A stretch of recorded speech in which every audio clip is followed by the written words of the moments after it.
ஆண்டவருடைய பிரசன்னத்தில் ஒப்பு கொடுப்போம். யாக்கோபு சொல்றான், நாம் நடந்த வழியில் என்னோட இருந்தார்.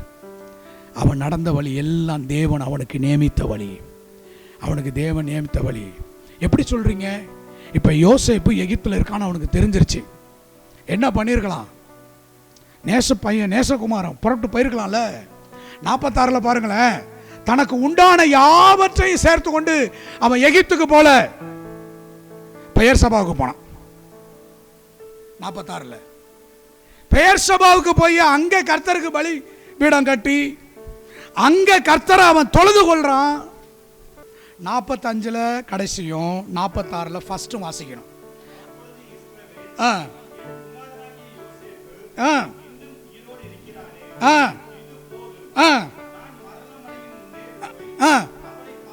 இப்ப என்ன பண்ணிருக்கணும்? கட்டுறா வண்டிய, போடுறா வண்டிக்கு பெட்ரோலை போடுறா, நேரா ரூட் மேப் எங்க? எகிப்துக்கு. அடுத்த வசனம் சொல்லுது, வாசிங்க. இஸ்ரவேல்